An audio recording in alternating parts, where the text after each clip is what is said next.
சிவகங்கையில் பிறந்து சிலி நாட்டில் உலக மக்களுக்கு ஒரு கைடாக இருந்திருக்கிறீங்க. அது என்னன்னா வந்து அவங்களுக்கு சிலி யாருக்கு கிடைக்கும்னா அதிகமாக கல்வி கற்றவங்களுக்கு தான் அந்த இது கிடைக்கும். அந்த கல்வி கற்றவங்களுக்கு எங்கே போனாலும் நீ சுதந்திரமா, நீ வந்து தைரியமாக இருக்கலாம் அப்படின்னு ஒரு எண்ட் ஆஃப் வேர்ல்டு கொண்டுட்டோமே நம்ம. அதுக்கப்புறம் வேறு ஒன்றும் கிடையாது. நான் இருக்கிற நாடு சிலி தான் வந்து அவங்க சொல்கிறது எண்ட் ஆஃப் த வேர்ல்டு அப்படின்னு சொல்கிறாங்க. இந்தியர்களை பொதுவாக வந்து இந்தியர்கள்னால் நல்லா ஒபீடியண்ட்டாக இருக்கவங்க, நல்லா வேலை செய்கிறவங்க, ஹார்ட் ஒர்க்கர், நல்ல பிரைனி, அந்த மாதிரி நம்மளுக்கு ஒரு பேர் இருக்குது. இந்த காணொலியை உங்களுக்கு வழங்குபவர்கள் ஸ்ரீ பாலமுருகன் மழலையர் மற்றும் தொடக்கப்பள்ளி, குலோத்துங்கன் தெரு, சிவகங்கை மற்றும் சாய் பாலமந்தர் மழலையர் மற்றும் தொடக்கப்பள்ளி, Ajith road, Sivaganga. ZNLP academy.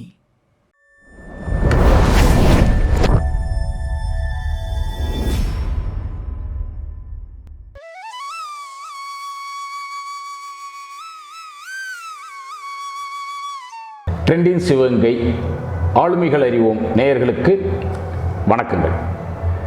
இன்றைக்கி நம்மளோட அயல்நாட்டில் சிவகங்கையிலிருந்து சென்று சிலி அப்படின்ற ஒரு தெற்கு அமெரிக்க நாட்டில்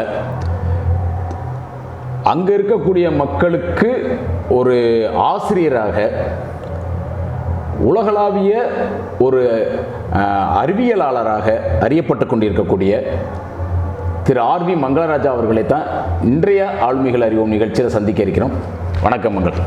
வணக்கம் சிவா. உங்களுடைய இளமை காலங்கள் சிவகங்கையில் கழிஞ்சது, நம்மளாம் ஒன்றா ஓடி ஆடி விளையாண்ட அந்த காலம்லாம் ஞாபகத்தில் இருக்குது. இங்கேருந்து அப்படியே சிலி, சிவகங்கை டு சிலி, இது எப்படி சாத்தியமாச்சு உங்களுக்கு? உங்களுடைய இளமை பருவம், அதுலேருந்து அப்படியே நம்ம எங்கே படித்தீங்க, என்ன இதை தெரிஞ்சுக்கணும்னு ஆசைப்பட்றேன். நம்ம இளைஞர்களுக்கு இது ஒரு பெரிய ஊக்க சக்தியாக இருக்கும்னு நினைக்கிறேன். உங்களை பற்றி கொஞ்சம். கண்டிப்பாக. முதல்ல எனக்கு இந்த வாய்ப்புக்கு நன்றி. அது மோர் இம்பார்ட்டன்ட்.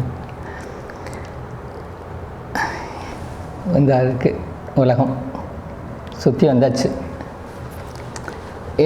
நம்ம ஊரில் முன்னாடி உலகம் உருண்டை அப்படின்னு சொல்லுவாங்க. இப்போ நம்ம என்னென்ன சொல்கிறோம், உலகம் ரொம்ப சின்னது அப்படின்னு சொல்லிச்சு. அதுதான் உண்மை. அது உண்மையும் கூட. ஏன்னா நான் இருக்க இடம் வந்து எண்ட் ஆஃப் த வேர்ல்டு. அதுக்கு முன்னாடி என் பேர் நான் சொல்லிக்கிறேன். என் பேர் வந்து மங்களராஜா. நண்பர்கள்லாம் மங்கள்னு கூப்பிடுவாங்க. நான் அங்கே 9, 10 இங்கே ஒக்கூர் சோமசுந்தரம் செட்டியார் ஸ்கூலில் படித்தேன். படிக்கும்போது 10வது வரைக்கும் நல்ல பிரைட் ஸ்டூடெண்ட் தான். ஸ்கூல் ஃபஸ்ட்டு தான். அதுக்கப்புறம் மன்னர் இது மேல்நிலைப்பள்ளியில் மன்னர் மேல்நிலைப்பள்ளி நம்ம சிவகங்கையில் படித்தேன். அப்போ அவரேஜ் ஸ்டூடெண்ட் தான். ஆக கொண்டு எல்லாம் கிடையாது. ஆனால் நல்ல நண்பர்கள் கிடைச்சாங்க. அதுக்கப்புறம் மன்னர் கல்லூரியில் பிஎஸ்சி ஃபிசிக்ஸு நான் ஃபிசிக்ஸ் படித்தேன். அப்போ படிக்கும்போதே எனக்கு நம்ம பிஹெச்டி, அதாவது டாக்டரேட் பண்ணணும்னு ஒரு ஆர்வம் இருந்தது. அது எப்படின்னா வந்து சின்ன பிள்ளையில ஒரு ஆர்வம் எப்படின்னா இருந்ததுன்னா, எனக்கு சீனியர் எங்கள் ஒரு ஃப்ரெண்டோட அக்கா, அவங்களும் ஃபிசிக்ஸ் தான் படித்தாங்க. அவங்க அண்ணா யூனிவர்சிட்டி போனாங்க. நமக்கான ரோல் மாடலாக வச்சு வித்யாக்கான்னு சொல்லிட்டு நம்ம சிவாவோட அக்கா தான், அதையும் நான் சொல்லிடுறேன். அவங்க எனக்கு சீனியர். ஸோ அவங்க அண்ணா யூனிவர்சிட்டி போயிட்டாங்க அப்படின்றக்க நானும் அண்ணா யூனிவர்சிட்டி போகணும் அப்படின்ற ஒரு எண்ணம். அப்புறம் அவங்க எம்டெக் பண்ணாங்க. அவங்க எம்டெக் பண்ணனால நானும் எம்டெக் பண்ணணும்னு ஒரு எண்ணம். அதனால் அந்த இதில் வந்து அப்படியே பண்ணோன்னா நான் பிஹெச்டி பண்ணணுன்றது சின்ன பிள்ளையிலேயே அந்த காலேஜ் படிக்கும்போது, பிஎஸ்சி படிக்கும்போதே அது வந்துருச்சு. பிஹெச்டி படிக்கும்போது ஸோ அது மனசுலேயே பதிஞ்சிருச்சு. அதனால தான் நான் வந்து அந்த எம்டெக்கோடு நிப்பாட்டலை. இன்னும் சொல்லப்போனால் வந்து எம்எஸ்சி, எம்டெக்கு, பிஹெச்டி 3 அண்ணா யூனிவர்சிட்டி தான். அந்த அண்ணா யூனிவர்சிட்டியில் தான் வந்து ரொம்ப வெகு சீக்கிரமாக வந்து பிஹெச்டி, அந்த அண்ணா யூனிவர்சிட்டி ஹிஸ்டரியிலே வந்து 2 இயர்ஸில் பிஹெச்டி கம்ப்ளீட் பண்ண ஒரே ஆள் நான் தான். அது கொஞ்சம் 2.5 இயர்ஸ் மாதிரி அந்த எக்ஸாமுக்காக தள்ளி போச்சு. அது கொஞ்சம் வெகு சீக்கிரத்தில் அதை முடித்து அதுக்கப்புறம் வாய்ப்பு கிடச்சி ஜப்பான் போனேன். ஜப்பானில் ஒரு 2 இயர்ஸ் நான் ரிசர்ச் சயின்டிஸ்டாக இருந்தேன். நான் அதுக்கப்புறம் வந்து இடைமறிக்கிறதுக்கு மன்னிக்கணும், எந்த துறையை நீங்கள் தேர்ந்தெடுத்து அதில் உங்களை, ஏன்னா இங்கே பிஎஸ்சி ஃபிசிக்ஸ் பண்ணீங்க, அப்புறம் எம்எஸ்சியோ, அப்புறம் எம்டெக்கு, பிஹெச்டி, இதெல்லாம் எந்த துறையை தேர்வு பண்ணி போனீங்க அப்படின்னு தெரிஞ்சுன்னா இன்னும் கொஞ்சம் வசதியாக. ஆமாம், இங்கே பிஎஸ்சி படிக்கும்போது ஃபிசிக்ஸ் பண்ணேன். அதுக்கப்புறம் MSc material science. So materials சயின்ஸுக்கு அப்புறம் நம்ம வந்து மெட்டீரியல்ஸ் டெக்னாலஜி ஓரியன்டாகவே போடுறதுக்காக MTech in advance ceramic technology அப்படின்னு சொல்லிட்டு போயிட்டு அதுக்கப்புறம் பிஹெச்டி இன் மெட்டீரியல்ஸ் டெக்னாலஜி. அதில் வந்து எனர்ஜி அண்ட் என்வரான்மெண்ட்டுக்கு பேஸ்டு மெட்டீரியல் பற்றி நான் ஆராய்ச்சி பண்ணி அதில் நான் அந்த பட்டம் வாங்கினது. அது 2003 முடிஞ்சது. அதுக்கப்புறம் ஜப்பான் போய் 2 இயர்ஸ் இருந்தேன். அதுக்கப்புறம் ஸ்வீடன் போய் ஒரு 1.5 இயர்ஸ், நெருக்கி 1.5 இயர்ஸ் ரிசர்ச் சயின்டிஸ்ட்டாக வேலை பார்த்தேன். அதுக்கப்புறம் இந்த வாய்ப்பு நான் சிலிக்கு போகிறது கிடச்சிது. இது வந்து ஒரு அசிஸ்டன்ட் ப்ரொஃபஸர்னு சொல்லிட்டு ஒரு பெர்மனன்ட் ஜாப் கிடைச்சனால இனிஷியலாக வந்து எப்படின்னா நம்ம போய் லத்தீன் அமெரிக்காவை போய் பார்ப்போம், சுற்றி பார்ப்போம் அப்படின்ற ஒரு எண்ணம் தான் அப்படி தான். என்னென்னா எல்லாம் ஜப்பான் பார்த்தாச்சு, ஸ்வீடன் பார்த்தாச்சு, நம்ம ஏஷியன் கண்ட்ரி, அப்புறம் யூரோப் பார்த்தாச்சு. யூரோப்பில் சில நாடுகள்லாம் பார்த்தாச்சு. அதுக்கு முன்னாடியே நான் யூஎஸ்லாம் ட்ராவல் பண்ணியிருக்கேன். யூஎஸ், ஜப்பான் இந்த மாதிரிலாம் ட்ராவல் பண்ணியிருக்கேன் படிக்கிற காலத்திலே, படிக்கும்போது எம்என்எஸில் படிக்கும்போது. இந்த ரிசர்ச் ஸ்டே இந்த மாதிரி 1 மந்த் 2 மந்த்ஸ் இந்த மாதிரி ஸ்டே பண்ணியிருக்கேன். ஆனால் எனக்கு வந்து இந்த லத்தீன் அமெரிக்கா பார்க்கணுன்னு ஆசை. ஏன்னா லத்தீன் அமெரிக்கா நம்ம புக்கில் நம்ம படிக்கிறோம், ஸ்கூல்லானே படிக்கிறோம். அங்கே போயிட்டு ஒரு 2-3 வருஷம் இருந்துட்டு வருவோம் அப்படின்னு போனேன். இப்போ தான் ஆனால் அங்கே போனதுக்கு எனக்கு நல்ல வாய்ப்பு கிடைச்சிது, நல்ல சுதந்திரமும் கிடைச்சிது. அதுதான் மோர் இம்பார்ட்டண்ட். நல்ல ரெகக்னேஷன், அதை நம்மளை அங்கீகரிக்கிறது, அது கிடைச்சிது. இது இன்ன வரைக்கும் இப்போ எனக்கு nearly I'm going to complete 20 years in Chile. 20 வருடங்கள் சிலி நாட்டிலேயே. ஆமாம், சிலி நாட்டிலே 20 இயர்ஸ் கம்ப்ளீட் பண்ண போகிறேன். ஒரு யூனிவர்சிட்டி ஆஃப் கான்செப்ட்ஸ்னு ஒரு யூனிவர்சிட்டியில் எல்லாத்தையும் 18 இயர்ஸ். இப்போ லாஸ்ட்டு 2022லேருந்து இன்னொரு யூனிவர்சிட்டி, அடால்பா இபானேஸ் யூனிவர்சிட்டி அப்படின்னு சொல்லிட்டு அங்கே பேராசிரியராக இருக்கேன். நான் முன்னாடி பார்த்த யூனிவர்சிட்டியில் நான் வந்து வைஸ் சான்சலர் பொறுப்புலேயே இருந்தேன். அதாவது இங்கேனா எப்படின்னா வேந்தர் சொல்லுவோம், வேந்தர். அங்கே அது ப்ரைவேட் யூனிவர்சிட்டி, கவர்மெண்ட் யூனிவர்சிட்டியில் இருக்கும். நான் எப்படி இருந்தாலும் வேந்தர் இருப்பாங்க. இங்கே வந்து நம்ம ஊரில் வந்து வேந்தர் வந்து கவர்னரு, அதுக்கப்புறம் இணைவேந்தர் வந்து மினிஸ்டர் ஆஃப் எஜுகேஷன், அப்புறம் வந்து துணைவேந்தர் அந்த மாதிரி இருப்பாங்க. அங்கே அப்படி கிடையாது. அங்கே வேந்தர் அப்படின்னு சொல்லிட்டு ஒருத்தங்க இருப்பாங்க. அவர் கீழே 4 துணைவேந்தர்கள் டிஃப்ரெண்ட் ஃபீல்டை கவனிச்சுக்கிறது. ரிசர்ச் அண்ட் டெவலப்மெண்ட்டு, இந்த மாதிரி ஃபைனான்ஸு, இந்த மாதிரி எக்ஸ்டர்னல் இன்டர்நேஷ்னல் அஃபேர்ஸ் அப்படிங்கிற. நான் வந்து இன்டர்நேஷ்னல் அஃபேர்ஸ் பொறுப்பில் அந்த இதில் இருந்து அப்புறமா வந்து அந்த துறையினுடைய தலைவராக கூட 6 வருஷம் இருந்தேன். என் சின்ன வயசுலேயே 35 வயசுலேயே அந்த பொறுப்பை எனக்கு கொடுத்தாங்க. அந்த 35 வயசுலேருந்து. நீங்கள் சொல்லிட்டு வரும்போது எனக்கு ஒரு கேள்வி ஒன்று கேட்கலாம்ல? உங்களுடைய இந்த பயணத்தை பற்றி சொல்லிகிட்டே வரும்போது 2 வருஷத்தில் லத்தீன் அமெரிக்கா போயிட்டு ஒரு 2 வருஷத்தில் வரணும்னு வச்சிங்க, ஒரு 20 வருடங்கள் அங்கே இருந்தீங்க. அப்போ இந்த மொழி அப்படின்றது யூரோப்பியன் கண்ட்ரீஸில் ஆங்கிலம் ஓரளவுக்கு உங்களுக்கு கை கொடுக்கும். ஆனால் இப்போ இந்த மாதிரி லத்தீன் அமெரிக்கா அப்படின்ற இடங்கள்ல அந்த நாட்டின் மொழியை நீங்கள் கற்றுக்கொள்ள வேண்டியிருக்கும். அப்போ அதில் எப்படி நீங்கள் உங்களை தயார்படுத்திட்டீங்க? கண்டிப்பாக. அதுக்கு முன்னாடி ஒரு சின்ன விஷயம் நான் சொல்லிக்கிறேன். அது வந்து எப்படின்னா, நம்ம முன்னாடியே நம்ம தமிழ் இலக்கியத்தில் சொல்லியிருக்காங்க, யாதும் ஊரே யாவரும் கேள்வியது. அதே மாதிரி சொல்லியிருக்காரு, யாரும் ஊரே காரணம். பல வருஷத்துக்கு முன்னாடி சொல்லிட்டாங்க.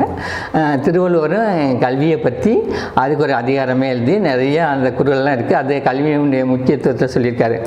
அப்போ நம்ம வந்து கல்வி கற்றவனுக்கு சென்ற இடமெல்லாம் சிறப்பு அப்படின்ற மாதிரி வருது. ரெண்டாவது, எங்கே போனாலும் எந்த ஊரும் நம்ம ஊர் தான் அப்படின்னு ஒரு ரியாலிட்டி இதில் தெரியுது. அப்போ நம்ம ஊரை அது யாருக்கு கிடைக்கும்னா அதிகமாக கல்வி கற்றவங்களுக்கு தான் அந்த இது கிடைக்கும். அந்த கல்வி கற்றவங்களுக்கு எங்கே போனாலும் நீ சுதந்திரமா, நீ வந்து தைரியமாக இருக்கலாம் அப்படின்றது. கல்வி இருந்தால் போதுமே, நீ எங்கே போனாலும் எந்த மூலையில் உலகத்தில் எந்த மூலையில் வேணாலும் போய் சாதிக்கலாம் அப்படின்றது ஒரு அது எனக்குள்ளேயே ஒரு பெருமை தான். அது நான் சொல்லிக்கிறேன்னா, ஏன்னா நம்ம வந்து ஒரு எண்ட் ஆஃப் வேர்ல்டுக்கு வந்துட்டோமே, நம்ம அதுக்கப்புறம் வேறு ஒன்றும் கிடையாது.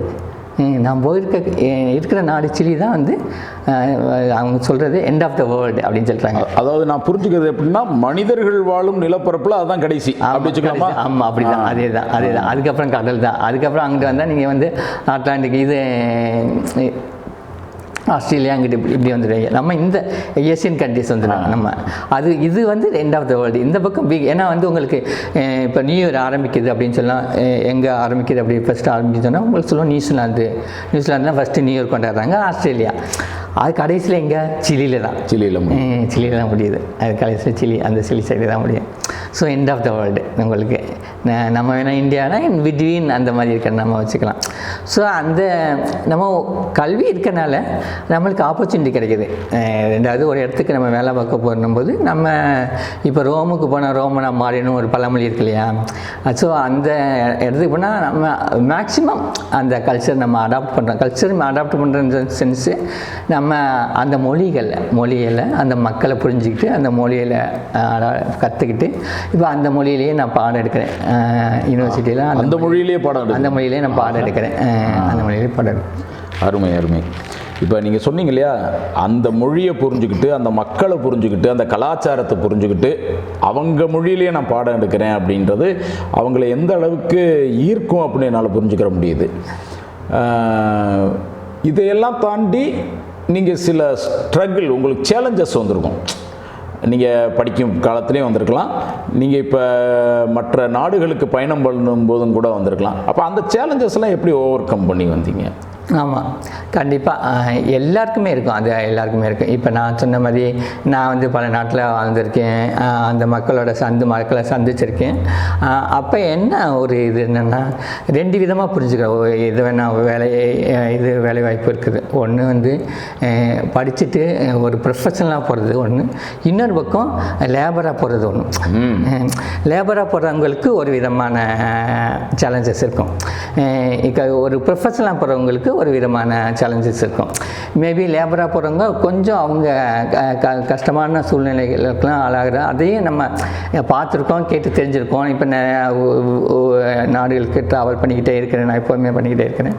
அதே மாதிரி இப்போ ப்ரொஃபஷனலாக இருக்கவங்களையும் நம்ம பார்க்குறோம். என்கிட்டையும் நிறையா பேர் இருக்கிறாங்க, எங்கள் குரூப்லேயும் நிறையா பேர் ஒர்க் பண்ணுறாங்க.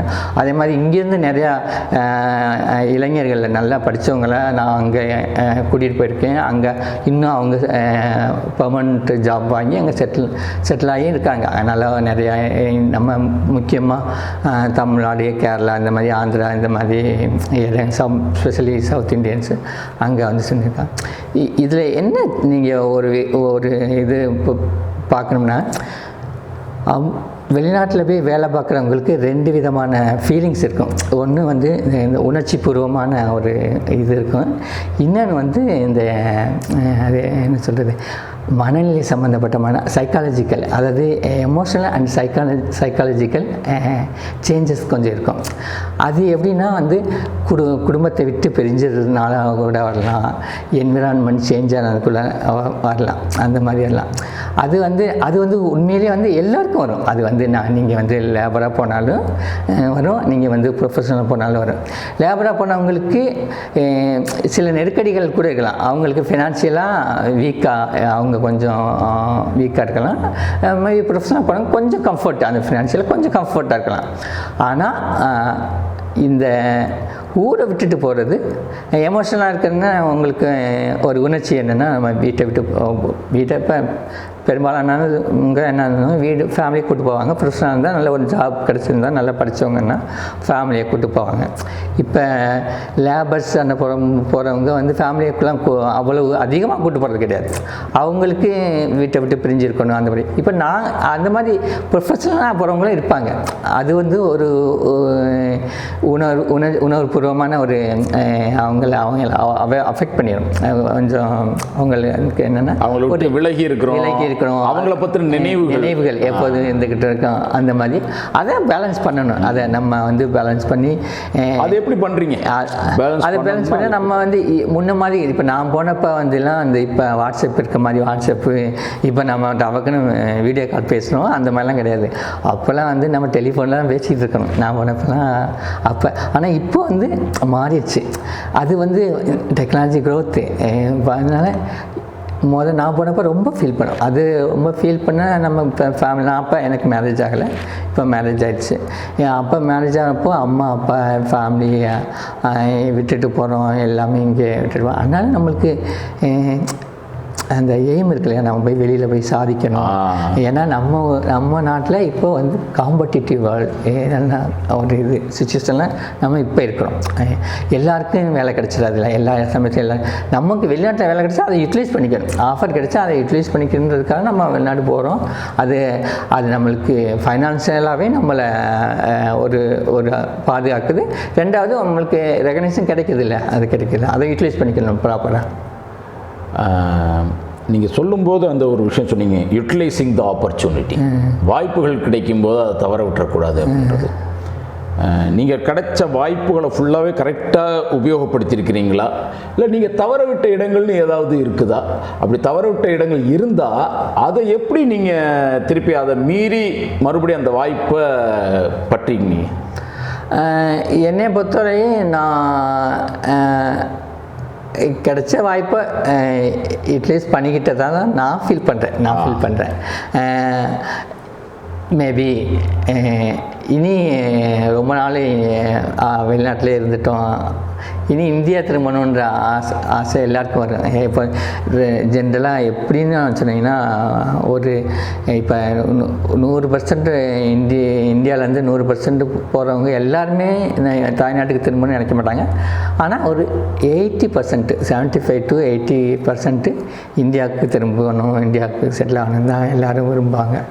அதனால வந்து இப்போ எனக்கும் அந்த இது ஆசை இருந்தாலும், ஒரு பக்கம் நம்ம ஃபினான்ஷியலாக நம்ம கம்ஃபர்டபுளாக ஃபீல் பண்ணுறோம் இல்லையா, நம்ம ஃபீல் பண்ணலாம். நம்மளுக்கு அதை நம்ம இப்போ வெளிநாடு போகிறது சம்பாதிக்க தான் போகிறோம், அது ஒரு ஃபேக்டர், அது ஒரு ஃபேக்டர் தான். ஆனாலும் வந்து நம்மளுக்கு எல்லாமே அங்கே ரெகக்னேஷன் கிடைக்குது, எல்லாமே நம்ம சிறப்பாக அங்கே மேக்ஸிமம் இடங்களில் வந்து இந்தியர்களை, அது ஸ்பெஷலாக வந்து தமிழர்களை இது ரொம்ப மரியாதையாக இது பண்ணுறாங்க. எப்படின்னா வந்து சவுத் இந்தியன், நார்த் இந்தியன் அது நம்ம பார்க்கறதுனாலும் இந்தியர்களை பொதுவாக வந்து இந்தியர்கள்னால் நல்லா ஒபீடியண்ட்டாக இருக்கவங்க, நல்லா வேலை செய்கிறவங்க, ஹார்ட் ஒர்க்கர், நல்ல பிரைனி, அந்த மாதிரி நம்மளுக்கு ஒரு பேர் இருக்குது. ஸோ அதனால் நமக்கு வர நமக்குள்ளே ஒரு இது வந்துடும். சரி, நம்மக்கிட்ட இந்த ஒர்க் கொடுத்துட்டாங்க அப்படின்னா நம்ம ஒரு தலைமை பொறுப்பை ஏற்றுக்கிட்டோம்னா அதை வந்து ரெஸ்பான்சிபிலிட்டி எடுத்துக்கணும்னா அதை ஹானஸ்ட்டாக நம்ம பண்ணுறது தான். அது நம்மளே அறியாமலே அது வந்துடும்.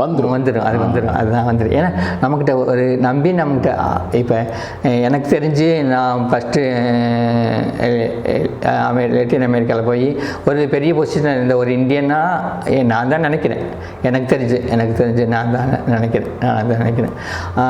அதனால் நம்ம என்னென்னா எல்லாத்தையும் பண்ணும்போது எல்லாத்தையும் ரொம்ப கேர்ஃபுல்லாக, யாரையும் தொந்தரவு பண்ணாமல் எல்லாத்துக்கும் நண்பர்களை நம்மளோட இருக்கிற சக ஊழியர்களையும் நம்ம நல்லா மதித்து அவங்களுடைய இதையும் பாசிட்டிவ் நெகட்டிவ் கேட்டு ஒரு பேலன்ஸ்டாக நம்ம வந்து அந்த நிர்வாகத்தை இது பண்ணுறது தான். அதுதான் முக்கியம். அதில் வந்து நான் வந்து சக்ஸஸ்ஃபுல்லாக பண்ணிட்டதாக நான் ஃபீல் பண்ணுறேன். அருமை. சக்ஸஸ்ஃபுல்லாக நீங்கள் பண்ணியிருக்கிறேன் அப்படிங்கும்போது எனக்கு மனசில் தோன்றின ஒரு விஷயம் என்னன்னு கேட்டிங்கன்னா, உங்களுடைய அச்சீவ்மெண்ட்ஸ் அப்படின்னா நீங்கள் எதையெல்லாம் சொல்லுவீங்க? உங்களுக்கு அது சாதாரணமாக கூட இருக்கலாம், இதெல்லாம் சொல்கிறதா அப்படின்னு கூட தோணலாம். ஆனால் நேயர்களுக்கு வந்து அது ரொம்ப முக்கியமாக இருக்கும். ஏன்னா இங்கேருந்து அங்கே போய் இவ்வளோ தூரம் ஒரு மனிதரால் சாதிக்க முடியுதுன்னா ஏன் என்னால் முடியாது, அந்த ஒரு எண்ணம் அவர்களுக்கு தோணும்.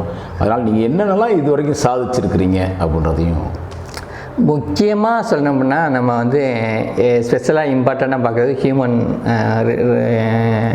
இது டெவலப்மெண்ட் இதை பற்றி தான் நம்ம சொல்ல போகிறோன்னா, இப்போ நான் ஃபஸ்ட்டு நான் போகும்போது அங்கே வந்து ஒரு சிலர் தான், என்ன மாதிரி ஒரு சிலர் தான் இருந்தாங்க.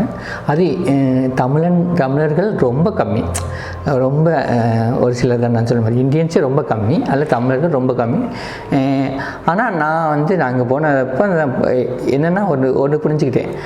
நான் முன்னாடியே சொன்ன மாதிரி வந்து படித்தவங்க எங்கே வேணாலும் போய் சாதிக்கலான்றது ஒன்று. இது வந்து ரொம்ப தூரத்தில் நம்ம போயிட்டோம். நம்ம தூரத்தில் ஒரு கண்ட்ரிக்கு, அது நான் சொன்ன மாதிரி எண்ட் ஆஃப் த வேர்ல்டுக்கு நம்ம வந்துட்டோம்னா இப்போ இங்கே நல்ல அங்கே வந்து நல்ல ஆப்பர்ச்சுனிட்டிஸ்லாம் இருக்குது. படித்தவங்களுக்கு எல்லா வேலைவாய்ப்பெல்லாம் கிடைக்கிது அப்படின்றபோது, அதுவும் ஸ்பெஷலாக வந்து பிஹெச்டி பண்ணுறவங்களுக்கு, டாக்டரேட் பண்ணுறவங்களுக்கு இருக்கிறாங்க. இப்போ ஃபார் எக்ஸாம்பிள் நான் சொல்ல போனால், இப்போ நான் என்னுடைய மூலயமாவே ஒரு நெருக்கி ஒரு 70-75 பேர் நம்ம இங்கே தென்னிந்தியாவிலேருந்து நான் கூட்டு போயிருக்கிற மாதிரி சொன்ன மாதிரி அது வந்து ஒரு நான் பெருமையாகவே அதை நினைக்கிறேன். அதை பெருமையாக நினைக்கிறது தான் ஒரு சந்தோஷமாகவே அது நம்மளால் முடிஞ்சது. நான் அதை எப்படி பார்க்குறேன்னா, அது நம்மளுடைய கடமையும் கூட. நான் வளர்ந்துருக்கிறேன், வா நீயும் வா அப்படின்னு கைப்பிடிச்சு கூட்டு போகிறது வந்து அது நம்மளுடைய கடமை, நம்மளுடைய அடுத்து வரக்கூடிய. ஏன்னா அதை நீங்கள் செஞ்சுருக்கீங்கன்றப்ப ரொம்ப உண்மையிலேயே எங்களுக்கு பெருமையாக இருக்குது. கண்டிப்பாக அது பெருமைன்றத நான் சொல்கிறது வந்து கடமை தான். நீங்கள் சொல்கிறது கடமை தான். அதில் வந்து பெரும்பாலும் நம்மளுக்கு உங்களுக்கு தெரியும், வர்றவங்க பெரும்பாலும் வந்து கிராமத்துலேருந்து தான் படித்து வர்றவங்க தான். ஸோ அவங்களுடைய பொருளாதாரம் அங்கே வந்ததுக்கப்புறம் அவங்க ஃபேமிலி இது அவங்களுடைய இது பொருளாதார உயர்வு மாறுது அப்படின்றது நம்ம கண்கூட பார்க்கும்போது நம்மளும் பங்கெடுத்திருக்கோம், நம்மளுக்கு ஒரு பங்கு இருக்குது அப்படின்னு நினைக்கும்போது நமக்கு மனசில் ஒரு திருப்தி கிடைக்கும். சரி, நம்ம பசங்க இருந்தாங்க, ஏன்னா இங்கேருந்து கஷ்டப்பட்டு பிஹெச்டி வரைக்கும் கஷ்டப்பட்டு படிச்சுட்டு கிராமத்துலேருந்து வர பசங்களும் உண்டு, நகரத்துலேருந்து வர பசங்களும் உண்டு. பட் அந்த கிராமத்துலேருந்து நகரத்துலேருந்து வந்த பசங்க வந்தாலுமே வந்து எல்லாருமே வந்து அந்த 100% நான் கூட்டிகிட்டு எனக்கு தெரிஞ்சு வந்தவங்க எல்லாமே middle class, lower middle class. So அதில் வந்து அவங்க எப்படி அவங்க முன்னேறாங்கன்றதை நம்ம கண்ணு கூட பார்க்கும்போது ஒரு சந்தோஷம் கிடைக்கும். அதுக்கப்புறம் சொல்ல போனால் நாங்கள் வந்து இப்போ அங்கே போயிட்டு எனக்கு கீழே வந்து நியர்லி ஒரு 13 பேர் எனக்கு கீழே பிஹெச்டி முடிச்சிட்டாங்க. அது நம்ம நாட்டு மக்கள் கிடையாது, அந்த நாட்டு மக்கள் சிலி, கொலம்பியா, ஈரான் இந்த மாதிரி கண்ட்ரிலேருந்து ஸ்டூடெண்ட்ஸ் வந்து என்கிட்ட படித்து டாக்டரேட் பட்டம் வாங்கியிருக்காங்க. நம்ம கைடு நீங்கள்? ஆமாம், டாக்டரேட். சிவகங்கையில் பிறந்து சிலி நாட்டில் உலக மக்களுக்கு ஒரு கைடாக இருந்திருக்கிறீங்க. அது என்னன்னா வந்து அவங்களுக்கு சிலி, பெரு, அர்ஜென்டினா, கொலம்பியா, ஈரான் இந்த மாதிரி நிறையா டிஃப்ரெண்ட் கண்ட்ரி ஸ்டூடெண்ட்ஸ்லாம் என்கிட்ட படித்து அவங்க எனக்கு கீழே ஒர்க் பண்ணி அவங்க டாக்டரேட் வாங்கியிருக்காங்க. அது தவிர நிறைய ஒரு சொல்லப்போனால் ஒரு 100 இன்ஜினியர்ஸ் என்கிட்ட ப்ராஜெக்ட் பண்ணி அவங்க இன்ஜினியர் டைட்டில், இங்கே நம்ம ஊரில் சொல்லுவாங்க இன்ஜினியரிங் முடிச்சு இன்ஜினியர் அப்படின்னு சொல்லுவாங்க.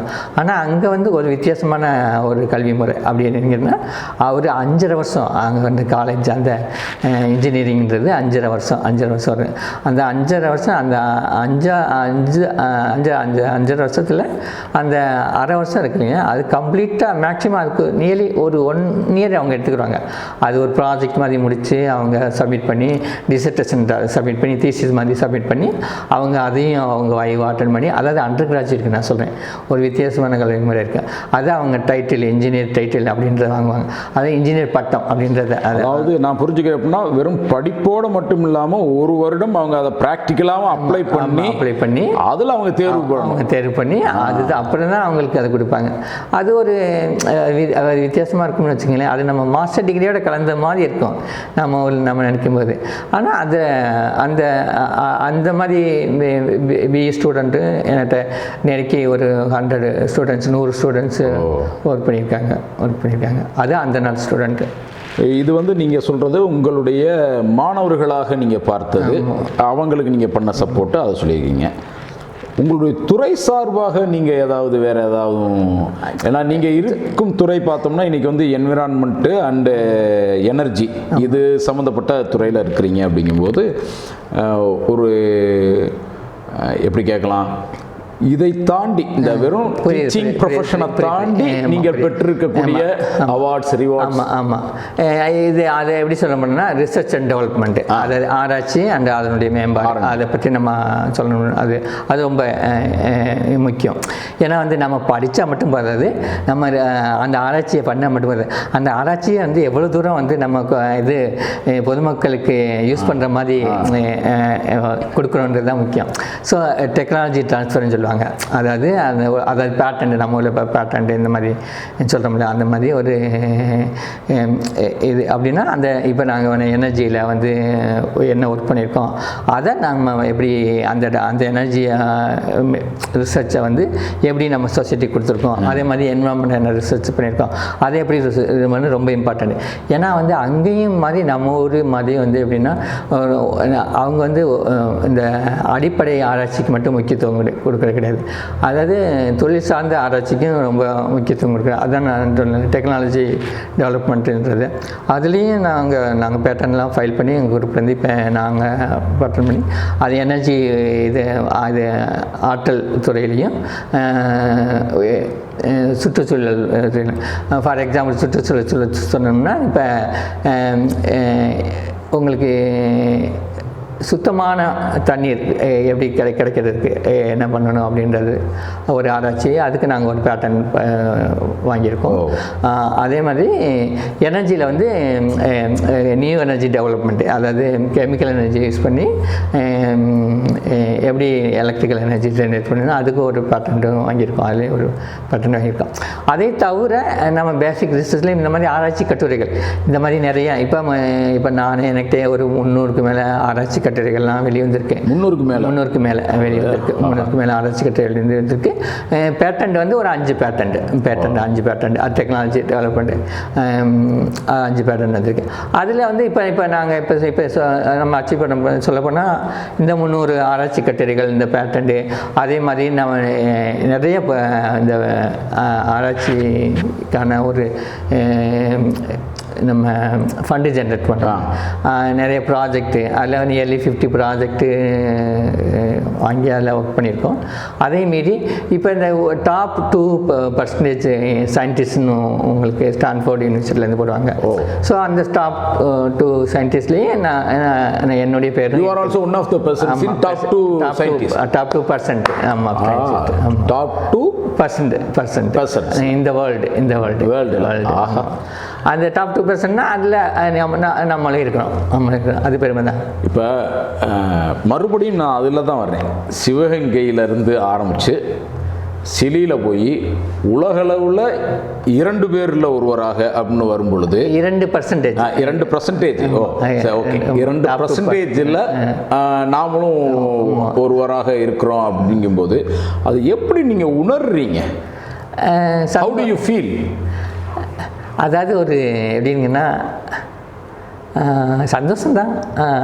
அதே மாரி நம்மளுக்கு ஒரு இது என்னென்னா, அந்த இது எனக்கு நானே மட்டும் என்னுடைய உழைப்பு மட்டும் கிடையாது, என்னுடைய டீமு என் குரூப் மெம்பர்ஸ் அவங்களும் சேர்த்து இது பண்ணுறது தானே.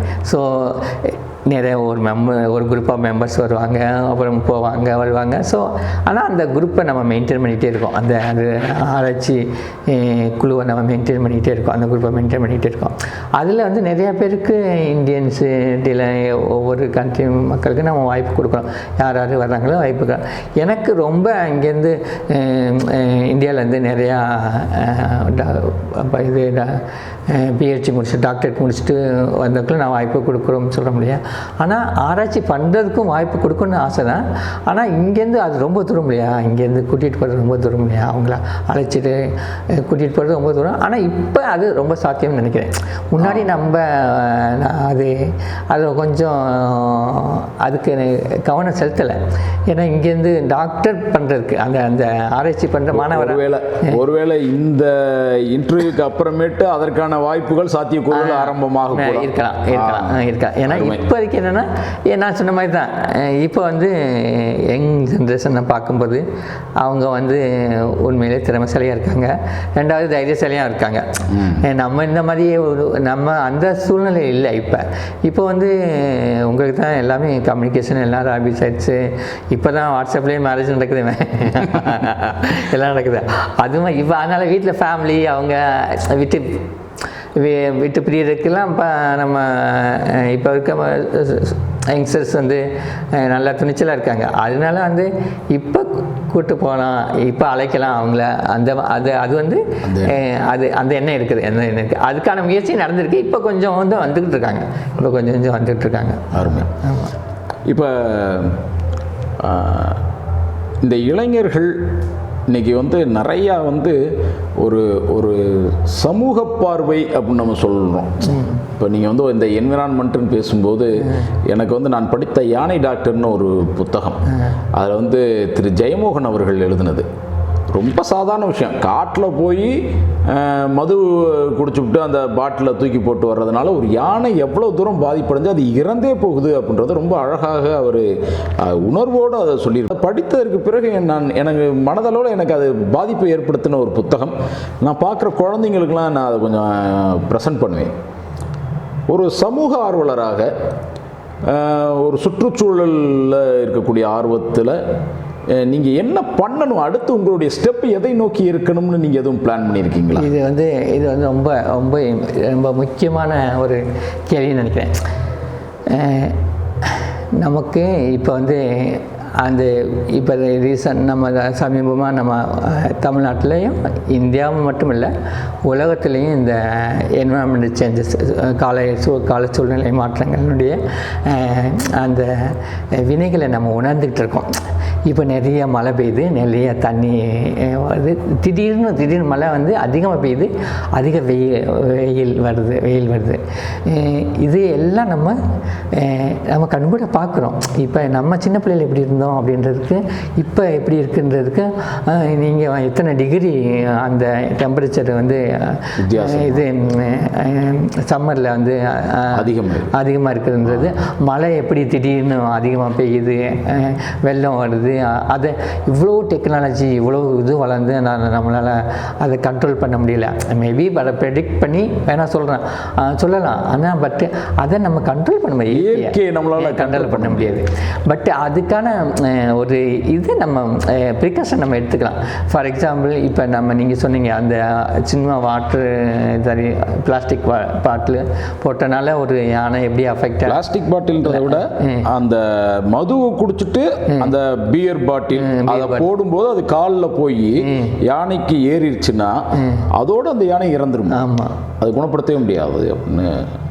ஸோ அந்த மாதிரி அது வந்து நம்ம எப்படின்னா நம்ம வந்து அந்த சுற்றுச்சூழல் அல்லது சமூக ஆர்வம் நமக்கு இருக்கணும். என்னென்னா இப்போ நான் அந்த நாட்டில் இருக்கேன், அதுவும் டெவலப்பிங் கண்ட்ரி தான், சிலி டெவலப்பிங் கண்ட்ரி தான். நீங்கள் வந்து எல்லா நாடுகளும் டெவலப் கண்ட்ரின்னு சொல்லுவாங்க.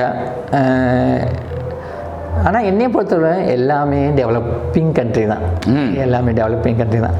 நீங்கள் எதனால அப்படின்னு சொன்னால் நீங்கள் அமெரிக்கா நம்ம டெவலப்டு கண்ட்ரி தானே சொல்கிறேன். அமெரிக்கா போனாலும் பிச்சைக்காரங்கள் பார்க்க தானே செய்கிறான்.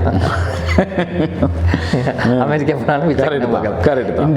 இந்தியா டெவலப்பிங் கண்ட்ரி தான், பிச்சைக்காரன். சிலிலையும் வந்து பிச்சைக்காரர்கள் இருக்க தான், இது எல்லா நாட்டிலையும் இருக்க தான் செய்வாங்க.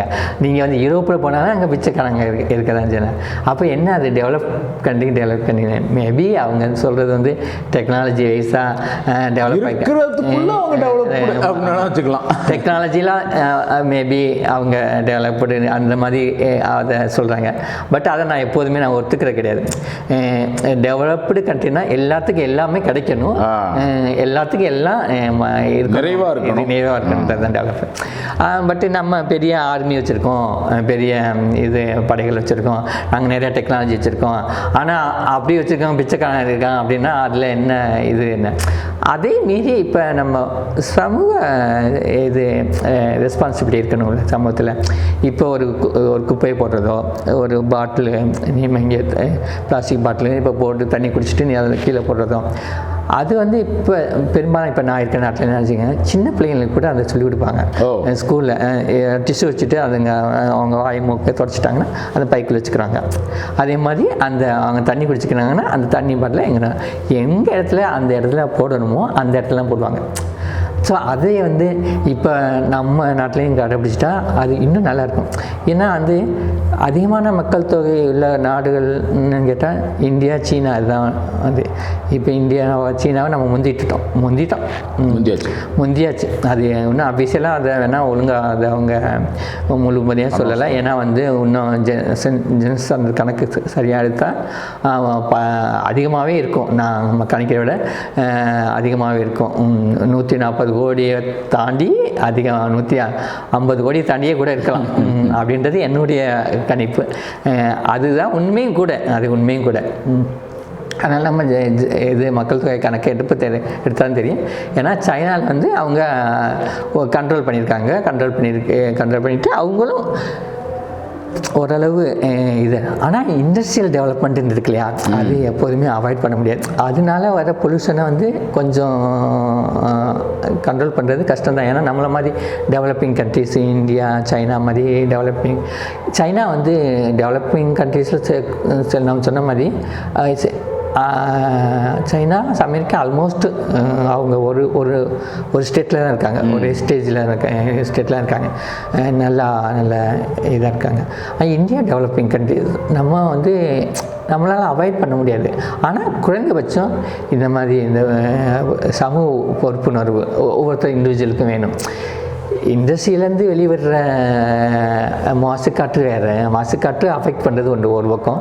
ஆனால் நம்ம சமூகத்தில் ரெஸ்பான்சிபிலிட்டினா ஒவ்வொரு தனி மனிதனும் ஒவ்வொருத்தங்களும் இந்த பிளாஸ்டிக் வேஸ்ட்டை போடுறதும், காய்கறிகள் குப்பை போடுறதும், அதை நம்ம வந்து ஒரு சமூக பொறுப்பாக உணர்ந்து செயல்பட்டோம்னா இதை இன்னும் கூட தடுக்கலாம். ஏன்னா நம்ம மெஜாரிட்டி ரொம்ப அதிகமான மக்கள் தொகை வாழ்நாள் இல்லையா, அதை நம்ம அதில் நமக்கும் முக்கியமான கடமை இருக்குல்ல. இப்போ இந்த மாதிரியான செயல்பாடுக்கு நீங்கள் எதுவும் முன்னெடுப்பு எடுப்பதற்கு எதுவும் ஐடியா எதுவும் வச்சுருக்கிறீங்களா? உங்களுடைய முன்னெடுப்பாக எதுவும் எதிர்காலத்தில், இப்போ இல்லைனாலும் கூட எதிர்காலத்தில் இந்த மாதிரி செய்யணும் அப்படின்னு எதுவும் உங்களுக்கு எண்ணம் எதுவும் இருக்குதா? நமக்கு ஆசை தான். நம்ம இப்போ அப்ராடில் ஒர்க் பண்ணுறோம். இப்போ அங்கே இருக்கிறனால நம்ம அவங்க எப்படி நடந்துக்கிறாங்களோ அது மாதிரி நம்ம நடந்துக்கிறோம். அதே மாதிரி நம்ம இங்கேயும் வந்து நம்ம நினைக்கிறோம். அதனால் நம்மளால் முடியலை சில சமயம். நம்ம அதுதான் நான் சொல்கிறேன். நீங்கள் அப்ராடில் இருக்கும்போது, அவங்க வந்து வெளிநாட்டில் இருக்கும்போது அவங்க நல்லா அந்த நாட்டில் என்ன எப்படி இருக்காங்களோ அப்படி கரெக்டாக இருந்துடுவாங்க. இங்கே வந்தப்போ அந்த இந்தியாவில் எப்படி இருக்கணுமோ டபக்குன்னு அந்த இந்தியாவுக்கு அதுக்கு வந்து மாறி அப்படி இருக்கக்கூடாது. ஒரு விஷயம் சொல்லுவாங்க, சிங்கப்பூரில் வந்து குப்பையை போடக்கூடாதுன்னு பேண்ட் பையில் வச்சுட்டு இங்கே இந்தியா ஏர்போர்ட்டில் இறங்கினா அதை எடுத்து வெளியே போடுறதெல்லாம் நடக்கும். நான் தான் சொல்லலை, அங்கே வந்து சின்ன பிள்ளைங்க கூட அவங்ககிட்ட ஒரு டிஷ்யூ யூஸ் பண்ணாங்கன்னா அவங்க முகத்தை தொடச்சிட்டு வாயை தொடச்சிட்டு அப்படியே பாக்கெட்டில் வச்சுக்கிறாங்க. ஆனால் இங்கே வந்து நம்ம சின்ன பிள்ளையா இருந்தால் வாங்கி நம்ம தூக்கி குப்பையில் உடனே அது தெருவுலையோ ரோட்லேயோ நம்ம போட்டுருவோம். அந்த மாதிரி போடாமல் இன்னும் அதை வச்சுட்டா சுத்தத்தை நம்ம சுத்தமாக வச்சுக்கலாம், இன்னும் கொஞ்சம் பாதுகாப்பாகவும் வச்சுக்கலாம். அது ஒரு விதத்தில் வந்து உங்களுக்கு இந்த கால சூழ்நிலை இதை பாதுகாக்கிற மாதிரி தானே, பாதுகாக்கிற மாதிரி தானே இருக்கு. அது வந்து பொறுப்புணர்வு கொஞ்சம் நம்ம. நீங்கள் சொல்லும்போது எனக்கு ஒரு எண்ணம் வந்தது. இப்போ இந்தியாவிலுமே பார்த்தோம்னா இந்த சமூக பொறுப்புகளோட இ வெஹிக்கிள் அப்படின்னு ஒன்று வந்துட்டு இருக்குது. அது நான் ஒரு சமயம் படிக்கும்போது வெஹிக்கிள்னு எல்லாமே நம்ம மாறுறோன்னா அது அதை விட இப்போ சுற்றுச்சூழலுக்கு மோசமடைய வைக்கும்னு ஒன்று படித்தேன் நான். அது பற்றி உங்களுடைய கருத்து, அது நிஜம்தானா? அது நிஜம்தான். நாம் வந்து டவக்குன்னு நான் சொல்லிட்டு நம்ம ஒரு சயின்டிஸ்டாக போயிடக்கூடாது. டவக்குன்னு ஒரு அதில் உண்மை இருக்குது இல்லாமல் இல்லைன்னு சொல்ல முடியாது. உண்மை இருக்குது. ஏன்னு கேட்டேன்னா அந்த பேட்டரிஸை தயாரிக்கிறதுக்கு வேண்டிய கெமிக்கல்ஸு அதனுடைய செய்முறை இருக்கு இல்லையா, அதுவும் என்வரன்மெண்ட் இது அஃபெக்ட் பண்ணுறது தானே. அது அந்த இது அஃபெக்ட் பண்ணுறது நேரடியாக கூட அஃபெக்ட் பண்ணி கூட சொல்லலாம். ஏன்னா அதை தயார் பண்ணுறதுக்கூடிய பேட்டரிஸ் தயார் பண்ணக்கூடிய தொழிற்சாலைகள் எல்லாமே இயங்கக்கூடியது தானே. அதுலேருந்து வர்ற பொல்யூஷன்லாம் இருக்கு இல்லையா, அதுவும் இருக்கு இல்லையா. நம்ம சும்மா சொல்லிட்டு போகிறோம், நீ எல்லாரும் இப்போ எலக்ட்ரிக் வெஹிக்கிள் இது பண்ணால் வந்து எல்லாம் இது பண்ணிட்டு அது இப்போ வந்து அது வந்து அதுவும் அதுலேயே இது என்ன சொல்கிறது அஃபெக்ட் ஆகுன்றது இருக்குது. அது இருக்குது இல்லாமல் எடுத்துக்கலாமா? ஒருவேளை மாற்று எரிபொருள்னு வேணா அதை எடுத்துக்கலாமே தவிர சுற்றுச்சூழலுக்கு அதனால பெரிய மாற்று எரிபொருள் மட்டும்தான் எடுத்துக்க முடியும். அந்த மாற்று எரிபொருள் வந்து காலநிலையை கண்டிப்பாக அஃபெக்ட் பண்ணுது. அது சுற்றுச்சூழல் அஃபெக்ட் பண்ணாத எரிபொருள் அப்படின்னு சொல்லிட்டு போனால் என்னன்னு சொன்னோம்னா இந்த விண்ட் எனர்ஜி, சோலார் எனர்ஜி, இதுதான் அது இப்போ வந்து நம்ம வந்து என்ன ஒரு சிக்கல் அப்படின்னா இப்போ இருக்க கரண்ட் வேர்ல்டில் வந்து நிறையா சோலார் எனர்ஜி டெவலப்மெண்ட் ப்ராஜெக்ட்ஸு நிறையா போயிட்டுருக்கு. என்னென்னா வந்து அதை ஜென்ரேட் பண்ணுறாங்க, அதை உருவாக்குறாங்க, அந்த எனர்ஜியை உருவாக்குறாங்க, அந்த சோலார் எனர்ஜிலேருந்து எலக்ட்ரிக் எனர்ஜியை. ஆனால் அந்த ஸ்டோர் பண்ணிக்கிறதுக்குரிய கெப்பாசிட்டி டெக்னாலஜி கம்மியாக இருக்குது. அது பேட்டரின்ற ஒன்று அதுக்கு தேவைப்படுது. ஆனால் லக்கிலி இந்தியாவுக்கு ஒரு வாய்ப்பு கிடைச்சிருக்கு. இப்போ நான் இருக்க சிலி நாட்டிலையும் அந்த வாய்ப்பு இருக்குது. என்னென்ன வாய்ப்புனா அந்த லித்தியம் டெபாசிட்னு சொல்கிறோம்ல, லித்தியம் மினரல்ஸ்ன்னு சொல்கிறோம் இல்லையா, அந்த இதில் இந்தியாவில் ரீசெண்டாக ஒரு 2 years முன்னாடி தான் கண்டுபிடிச்சிருக்காங்க. நிறையா அந்த கிடைக்கிது. அது வந்து இந்த பேட்டரி செய்கிறதுக்கு யூஸ் ஆகும். ஸோ அதில் நம்ம இந்த எனர்ஜியை நம்ம ஸ்டோர் பண்ணி வச்சுக்கலாம். ஏன்னா இப்போ ஆஸ்திரேலியா, இந்தியா, சிலி இந்த மாதிரி இது 3 நாடுகள் தான் ஃபஸ்ட்டு 3 நாடுகளில் இந்த லித்தியம் மினரல் கிடைக்கிற நாடுகளில் ஃபஸ்ட்டில் இருக்குது. 3 தான்: இந்தியா, சிலி, ஆஸ்திரேலியா. இது 3 தான் டாப்பு. அதில் இந்தியாவில் வந்து இன்னும் அவங்க சரியாக கணக்கிடலை நினைக்கிறாங்க. அப்படி ஃபுல்லாக கணக்கிட்டாங்கன்னா இந்தியா தான் டாப்பில் இருக்குன்றது என்னுடைய ஒரு சில தரவுகளில் சொல்கிறாங்க. ஒரு சில தரவுகளில் வந்து ஆஸ்திரேலியான்றாங்க. ஆனால் என்னுடைய பர்சனல் கிடையாது, நான் படித்த இதில் வந்து தெரிஞ்சுக்கிட்ட வந்து இந்தியாவில் கிடைக்கிறது ரொம்ப அதிகமாக இருக்குது டெபாசிட்டு. ஒருவேளை நீங்கள் சொல்லும்போது எனக்கு மனதில் தோன்ற ஒன்று என்னென்னா, ஒருவேளை இந்த லித்தியம் வந்து இந்தியாவில் தான் அதிகமாக கிடைக்குது அப்படின்னு எதிர்காலத்தில் வந்து நம்ம இங்கேருந்து நிறையா ப்ரொடியூஸ் பண்ணுறோம் அப்படின்ற பட்சத்தில் இன்றைக்கி வந்து இந்த எரிபொருள்னால தான் மற்ற அந்த அரபு கண்ட்ரீஸ்லாம் கொஞ்சம் முன்னுக்கு வந்தாங்க. அது மாதிரி இந்தியாவும் நல்லா முன்னுக்கு வருவதற்கான வாய்ப்புகள் அதன் மூலம் உருவாகுமா? ஏன்னா நம்ம வந்து இந்தியாவில் வந்து அதிகப்படியான சோலார் எனர்ஜி நம்ம டெவலப் பண்ணுறோம்.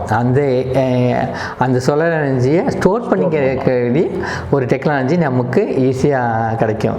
அதனால நம்ம வந்து எனர்ஜிக்காக இன்னொரு நாட்டை கையேந்திக்கிட்டு இருக்க வேண்டிய அவசியம் குறையும் நினைக்கிறேன். அதனுடைய அந்த நெசசிட்டின்னு சொல்லுவாங்க, தேவை அந்த தேவை வந்து கொஞ்சம் குறையும். அதை வேணால் குறைச்சிக்கலாம். அதுக்காக நம்ம கம்ப்ளீட்டாக வந்து பெட்ரோல் டீசல் இல்லாத ஒரு இதை உருவாக்கணுன்றது வந்து ரொம்ப கடினமான இதுதான். அது எவ்வளோ தூரம் சாத்தியம்ன்றது வந்து கேள்விக்குறி தான். பட் அது ஆனாலும் இந்த சோலார் எனர்ஜி இயற்கையான கிடைக்கிற சோலார் எனர்ஜி, காற்றுலேருந்து விண்ட் எனர்ஜி, இதெல்லாம் வந்து ரொம்ப நம்ம இன்னும் அதில் வந்து நம்ம கவனம் செலுத்தணும். அது இப்போ நம்ம வந்து நம்ம சோலார் எனர்ஜியில் நம்ம நிறைய ப்ரொடியூஸ் பண்ணுறோம், ஆனால் வேஸ்ட் பண்ணுறோம். வேஸ்ட் ஆகுது. ஸோ உருவாக்கம் எந்த அளவுக்கு இருக்கோ அந்த அளவுக்கு அதை வந்து வேஸ்ட் பண்ணுறது. ஏன்னா அதுக்கு ஸ்டோரிங் கெப்பாசிட்டி நம்மகிட்ட கிடையாது. அந்த ஸ்டோரிங் கெப்பாசிட்டியை நம்ம இது பண்ணணும். அது இந்தியாவுக்கு அது முக்கியம். லக்கிலி வந்து இந்தியா இந்த நான் சொன்னேன் அந்த லித்தியம் இது கிடச்சிருக்கு.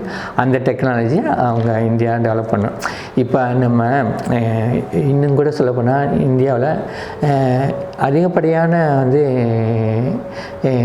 Foreign technology. இப்போ ஃபார் எக்ஸாம்பிள் இந்தியா வந்து நிறையா இங்கே கார் ப்ரொடியூஸ் பண்ணுறோம். நிறையா வந்து டெக்னாலஜிக்கல் ப்ராடக்ட்ஸ், இப்போ இந்த செமிகண்டக்டர் ப்ராடக்ட்ஸ் நிறைய இந்த மாதிரி எலக்ட்ரானிக் ப்ராடக்ட்ஸ் நிறையா எல்லாம் உற்பத்தி பண்ணுறோம். ஆனால் அது வந்து நம்மளுடைய டெக்னாலஜியாக இல்லை. அதுதான் இங்கே இருக்குது. இப்போ ஃபார் எக்ஸாம்பிள் நம்ம இங்கே வருது இங்கே இருக்க கார் மார்க். இப்போ சொல்லப்போனால் டாட்டா மஹிந்திரா வந்து இந்தியா மேக்கு நம்ம சொல்லிடுவோம். பட் அதையும் மீறி வந்து ஹூண்டாய், டொயோட்டோ இந்த மாதிரி ஃபாரின் நிறையா இங்கேயும் ப்ரொடக்ஷன் நடக்குது. இங்கேயும் ப்ரொடக்ஷன் நடக்குது. பட் அதனுடைய மேக் இன் இந்தியா தான். பட் அந்த டெக்னாலஜி வந்து அவங்களுடைய இது. அதனால் நம்ம வந்து இந்த மாதிரி இப்போ நமக்கு கிடைக்கிற நேச்சுரல் ரிசோர்ஸ் வச்சு நம்ம டெக்னாலஜியை உருவாக்கணும். ஃபார் எக்ஸாம்பிள் இந்த நம்ம என்ன சொல்கிறது ஸ்பேஸ் ரிசர்ச் இல்லையா, இஸ்ரோ அவங்க நிறையா அதில் அதிகம் கவனம் செலுத்துகிறாங்க. ஆனால் என்னையை பொறுத்தவரையும் அதையும் மீறி நம்ம இதுலேயும் நடைமுறை வாழ்க்கைக்கு வரணும் இல்லையா. நம்ம ஒரு கற்பனா உலகம் மாதிரியான விஷயத்தில் இருக்கிற அந்த ஒரு எண்ணத்தை, கற்பனைன்னு நான் சொல்லலை, அது மாதிரியான ஒரு விஷயத்தில் நம்ம செலுத்தக்கூடிய கவனத்தில் கொஞ்சமாவது இதுக்கும் வேணும். இப்போ வந்து சமூக சிந்தனையோட இப்போ வந்து Indian space research organisation ISRO வந்து இப்போ நம்ம வந்து மங்கள்யான், சந்திரயான் இந்த மாதிரி எல்லா கோள்களும் நம்ம வந்து செலுத்துகிறோம். அது ஒரு விதமான டெக்னாலஜி. அது வந்து காலநிலை மாற்றத்தை அறியறதுக்கு இந்த மாதிரி சில விஷயங்களுக்காக வந்து அதெல்லாம் செய்கிறாங்க. அதை ஆராய்ச்சி பண்ணி எப்படி இது டெவலப் பண்ணுறது அப்படின்றது நம்ம அதை பற்றி நம்ம செய்கிறாங்க. பட்டு அது எவ்வளோ தூரம் இமீடியட்டாக வந்து உங்களுக்கு உதவுன்றது தெரியாது. ஆனாலும் நம்ம அதையும் மீறி பேரலாம் வந்து மற்ற டெக்னாலஜிலையும் நம்ம கான்சன்ட்ரேட் பண்ணுறது என்னுடைய ஒப்பீனியன். ஒரு விஷயத்தில் மட்டும் நாம் கவனம் செலுத்தாமல் எல்லாத்துலேயும் செலுத்தும் போது எல்லா பக்கமும் இந்தியா வளர்கிறதுக்கான வாய்ப்பு இருக்குது அப்படின்றது. இப்போ வந்து எப்படின்னு சொல்ல போனால் இது நம்ம அதை கிரிட்டிசைஸ் பண்ணுறது நினைக்கக்கூடாது. இது இப்போ நம்ம ஊர்லேருந்து இங்கேருந்து நம்ம ஒரு ராக்கெட் ஏவுதளத்துலேருந்து பல நாட்டு சேட்டலைட்டை செலுத்துகிறாங்க. ஆமாம், பல நாட்டு சேட்டலைட்.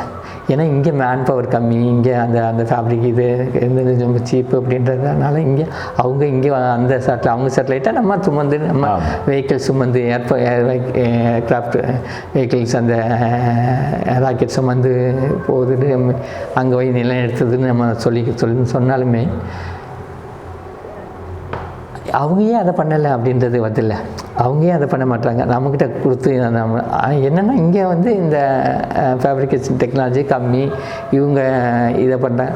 ஆனால் நம்ம அந்த இதில் நம்ம அதிகமாக நம்ம ஃபோக்கஸ் பண்ணுறோம். அது நல்லது தான். ஆனால் அதே சமயத்தில் மற்றதுலேயும் நம்ம முன்னாடி இருக்கணும். ஏன்னா நீங்கள் வந்து வளர்ந்த நாடுகள் அப்படின்னு நான் முதவே சொன்னேன். வளர்ந்த நாடுகள் நான் எதையுமே சொல்கிறது கிடையாது. எல்லாமே வளர்ந்துக்கிட்டு இருக்க நாடுகள் தான்.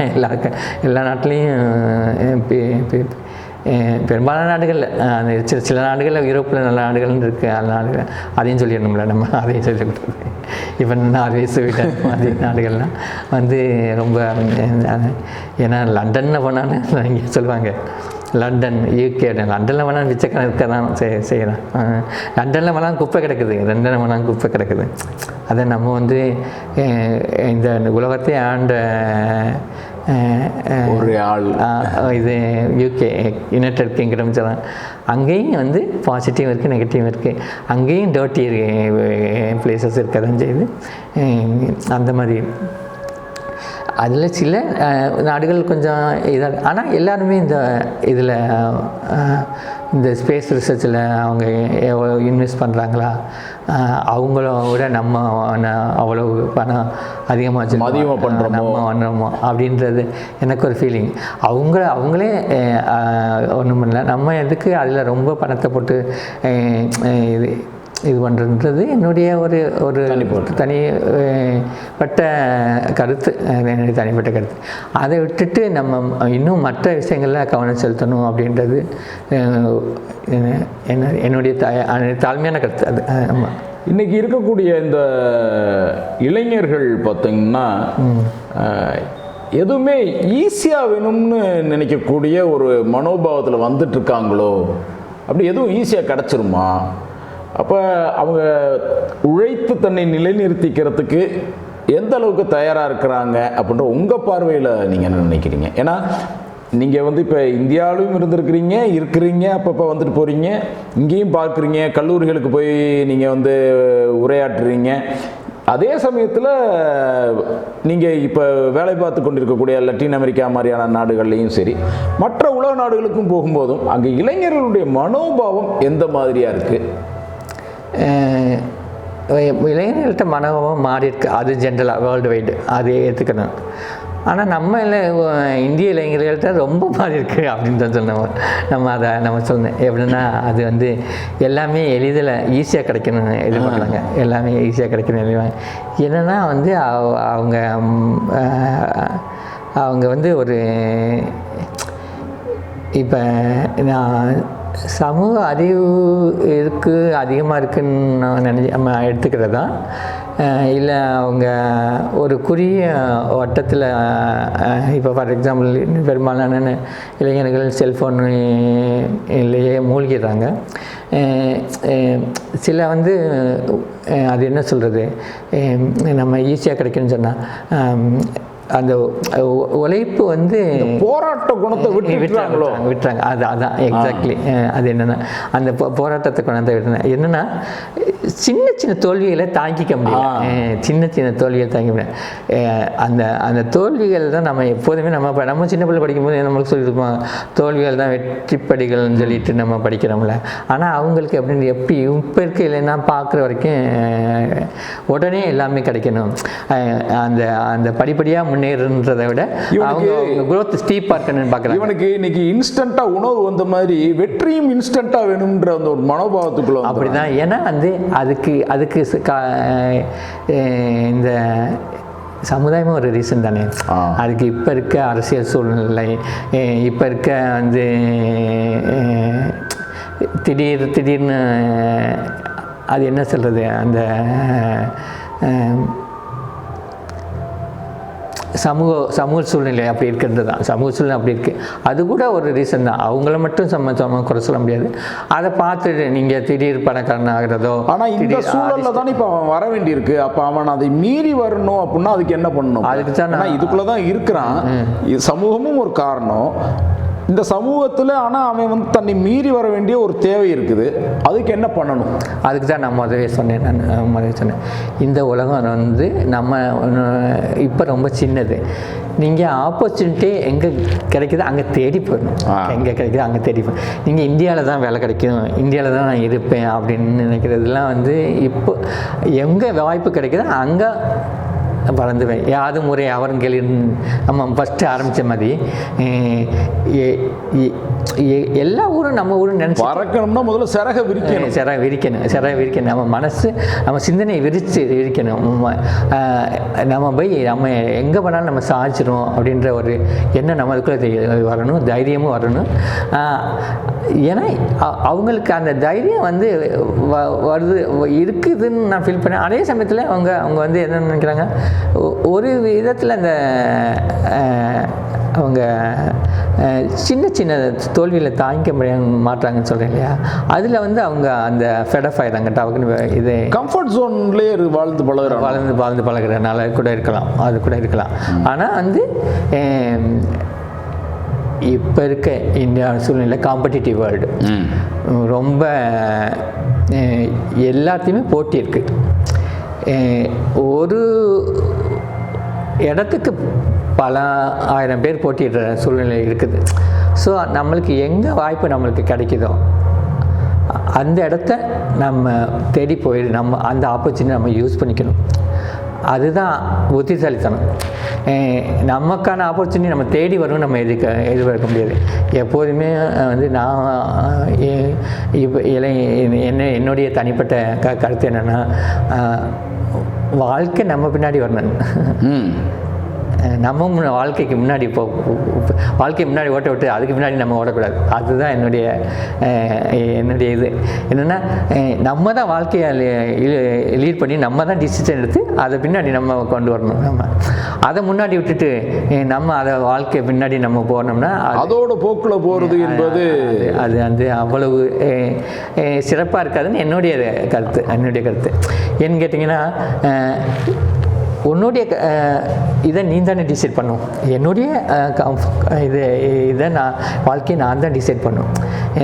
என்னுடைய வாழ்க்கையை வந்து நல்ல சிந்தனையோட நல்லா நான் எனக்கு தான் தெரியும் எப்படி நான் இருக்கிறேன், எப்படி என்னை நான் வச்சுக்கணும் அப்படின்றத அதை வச்சு தானே என்னை சமூகத்தில் மதிப்பாங்க. அதனால் வந்து என்ன, வாழ்க்கை பின்னாடி நீ ஓடாத, வாழ்க்கை வாழ்ந்து ஆமாம் அவ்வளோதான். ஆமாம் இல்லையா? ஆமாம், வாழ்க்கையை நீ வாழ்க்கை பின்னாடி நீ ஓட்ட விட்டுட்டு நீ முன்னாடி லீட் பண்ண அந்த தைரியம் வேணும் எல்லாத்துக்கும். தைரியம் அதே மாதிரி நான் உலகத்தில் வந்து எங்கே உங்களுக்கு அந்த ஆப்பர்ச்சுனிட்டி கிடைக்குதோ அதை யூட்டிலைஸ் பண்ணுறதுக்கு தயங்கக்கூடாது. ரொம்ப அருமையாக போயிட்டுருக்குது நம்மளுடைய இந்த இது. நிறைவாக அதை ஒரு கேள்வி கேட்கணும்னு நான் ஆசைப்பட்றேன். உங்களுடைய குடும்பம், உங்களுடைய ஒர்க்கு, இது வந்து இப்போ நீங்கள் சொன்ன மாதிரி இந்த என்ஆர்ஐஸ்க்கு வந்து ஃபேமிலியை விட்டுட்டு இருக்கிறதோ இதுவோ கால சூழலில் வேறு வழி இல்லை அப்படின்றதெல்லாம் ஒரு பக்கம் இருந்தாலும் கூட, இதை பேலன்ஸ் பண்ணுறதுக்கு நீங்கள் என்னென்னலாம் ஃபாலோ பண்ணுறீங்க? ஒர்க் லைஃப் பேலன்ஸ் இதை ஃபாலோ பண்ணணும் இல்லையா? அதுக்கு நீங்கள் என்னென்னலாம் ஃபாலோ பண்ணுறீங்க? எப்படி உங்களை அதுக்கு தயார்படுத்திக்கிறீங்க? ஏன்னா இந்த கேள்வி வந்து பலருடைய இதில் இருக்கும். இது எப்படின்னு தெரிஞ்சுன்னா நம்ம போயிடலாம் ஃபாரினுக்கு, எனக்கு இதை பண்ண முடியுமான்னு தெரியல அப்படின்னு கூட அவங்களுக்கு இருக்கலாம். அப்போ அதை எப்படி நீங்கள் பேலன்ஸ் பண்ணுறீங்க தெரிஞ்சுன்னா அதை பார்க்கக்கூடிய நேயர்களுக்கு நிச்சயமாக நிறைய பேர் உங்களை மாதிரி வெளிநாடுகளில் போய் தங்களுடைய திறமையை காட்டி பொருளீட்டக்கூடிய ஒரு வாய்ப்பு கிடைக்கலாம். கண்டிப்பாக. நான் தான் முன்ன சொன்ன மாதிரி தான் அந்த ரெண்டு எமோஷ்னலாகவும் சைக்காலஜிக்கலாகவும் அந்த அடிமையாகிடக்கூடாது. அந்த உணர்ச்சிகளுக்கு நம்ம அடிமையாகிடக்கூடாது. அதை எப்படி நீங்கள் பேலன்ஸ் பண்ணுறீங்க? அடிமையாகவும் இருக்கணும்ன்றது புரியுது, அது இழுக்குதே. அது தன்னம்பிக்கையும் தைரியம் வேணும். தன்னம்பிக்கையும் தைரியம் இருந்தால் தான் தன்னம்பிக்கைன்னா ஒன்று அவங்க நம்பணும், நம்மளால் முடியும் அப்படின்றது முடியும். அதே மாதிரி தைரியம் என்னென்னா, நம்ம எங்கே போனாலும் நம்ம சாதிச்சிடுவோம் அப்படின்ற ஒரு தைரியம் இருக்கணும். இது இருந்தாலே போதும். வந்து இதை வளர்த்துக்கிறதுக்கு நீங்கள் எதுவும் ஸ்பெஷலாக ப்ராக்டிஸ் மாதிரி எதுவும் பண்ணீங்களா? என்னுடைய தன்னம்பிக்கை வளர்த்துக்கிறதுக்கு அப்படிலாம் ஒன்றும் கிடையாது. அது நம்மளுக்குள்ளே வர்றது ஒரு உணர்ச்சி தானே.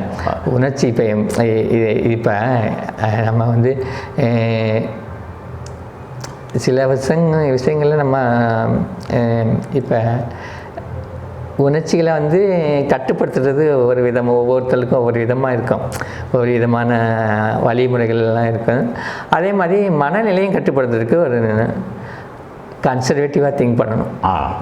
கன்சர்வேட்டிவாக திங்க் பண்ணாலே போதும். நம்ம எங்கே போய் எப்படி இருப்போமோ அப்படி இருப்போமோ, நம்மளுக்கு இங்கே இது கிடைக்குமா அப்படின்னா. இப்போ நான் சின்ன விஷயங்கள் ஒரு சில சொல்கிறேன்னு கேட்டுக்கோங்களேன். சாப்பாடு விஷயம். இப்போ காலையில் இப்போ ஒரு இடத்துக்கு போனால் நம்மளுக்கு சில விஷயங்களில் சாப்பாடு விஷயங்களில் நம்ம காம்ப்ரமைஸ் பண்ணுற மாதிரி வரும்.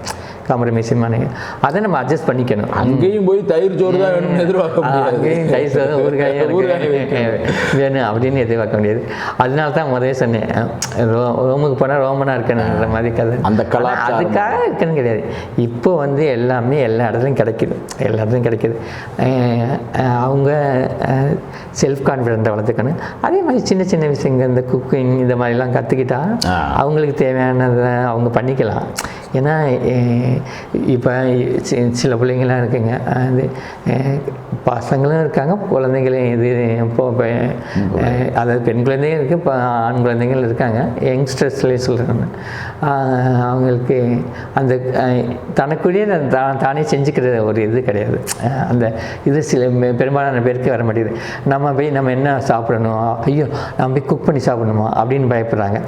இப்போ அங்கே இப்போ ஃபாரின் கல்ச்சர்னால், இப்போ நம்ம இங்கே சைக்கிள் விட்டுட்டு போகிறோம், சைக்கிள் பஞ்சராக போச்சு அப்படின்னா அப்படின்னா அவனே சைக்கிள் பஞ்சர் பார்த்துக்குறான். என் சைக்கிள் உடனே இங்கே நம்ம ஊரில் சைக்கிள் உடனே சைக்கிள் கிடைக்கும், பஞ்சர் கிடைக்கும். அந்த மாதிரி மனநிலையை விட்டுட்டு நம்ம வந்துட்டோம்னு வச்சுக்கோங்களேன், நம்ம வேலையை நம்மளாவே செய்கிறது அந்த மாதிரி வந்துட்டாலே அது ஆட்டோமேட்டிக்காக வந்துடும். அதில் வந்து இந்த மாதிரி கற்றுக்கிறது, அப்புறம் வந்து மன வளர்ச்சிக்கு போயக்கூடிய அது தியானம், இந்த மாதிரி இதை கற்றுக்கிறது, எக்ஸசைஸ் பண்ணுறது, இந்த மாதிரி பண்ணிட்டா உங்களுக்கு ஒரு ஒரு ஒரு தைரியமும் தெம்பும் தானாக வந்துடும். தைரியமும் தெம்பும் தானாக வந்தால், தன்னம்பிக்கை இருக்குதுன்னா தைரியம் தெம்பும் தானாக வந்துடும்ல. அது ஒரு இது. தைரியமும் தெம்பும் இருந்துட்டா தன்னம்பிக்கை தானா வந்துடும். தைரியமும் தெம்பும் எப்போ வரும்னா படித்தா வந்துடும். முதல்ல படித்தா அதுதான் படித்தவனுக்கு சென்ற இடம்லாம் சிறப்புன்னு சொல்லிட்டு வள்ளுவர் ஒரு குறள், அதாவது இதை பற்றி நிறையா சொல்லிட்டாரு. அதுக்கு மேலே நம்ம ஒன்றும் சொல்லப்பட கிடையாது. அதனால் அதே இதே நமக்கு இப்போ படித்தவங்க தான் அப்ராட் வெளிநாடு போகிறாங்கன்னு கிடையாது, படிக்காதவங்களும் வெளிநாடு போகிறாங்க, சாதிக்கிறாங்க. அதுலேயும் அதையும் நம்ம பார்க்கணும். ஆனால் அவங்களுக்கும் இல்லை டிஃபிகல்ட்டிஸ் நம்ம முன்னாடி பேசின மாதிரி தான்.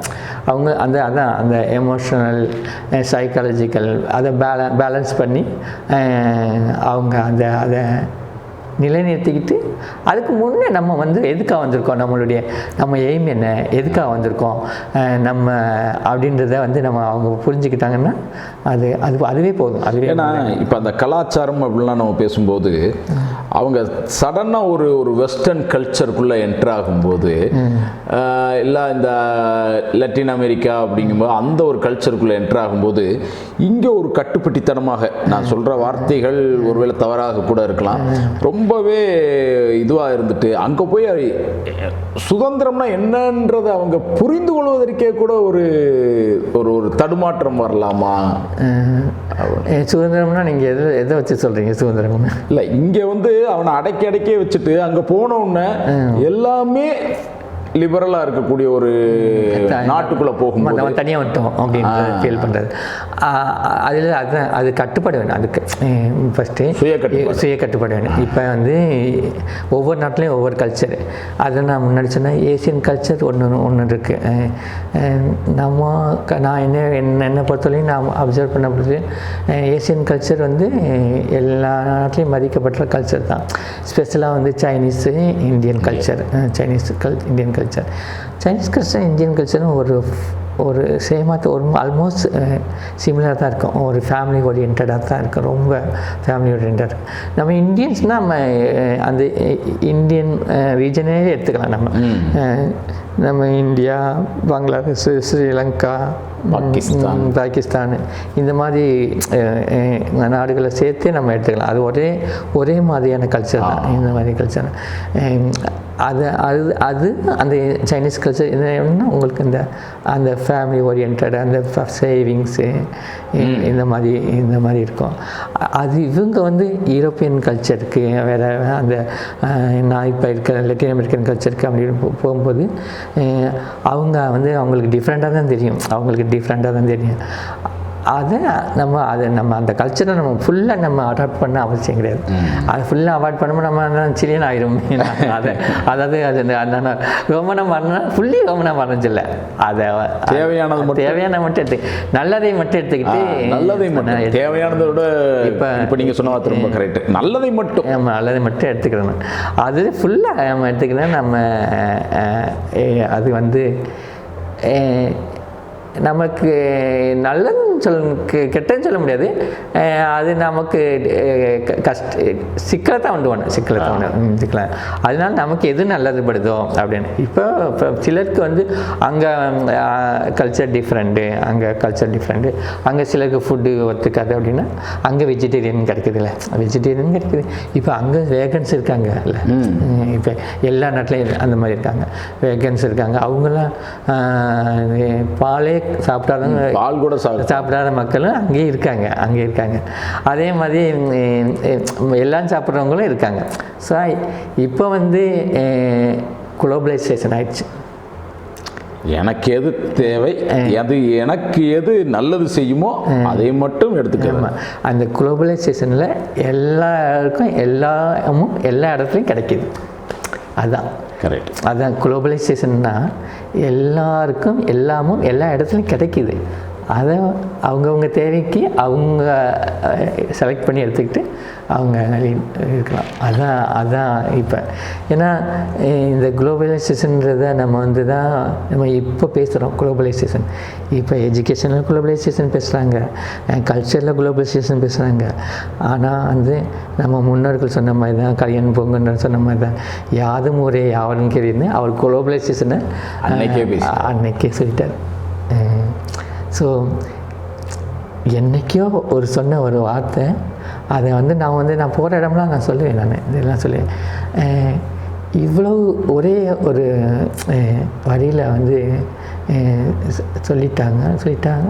அது நம்ம இந்தியாவில், அதுவும் தமிழ் மொழியில், இதை அது வந்து எல்லா நாட்டுக்கும் பொருந்தும், எல்லா மதத்துக்கும் பொருந்தும், எல்லா மக்களுக்கும் பொருந்தும் இந்த மாதிரி இருக்கு இல்லையா.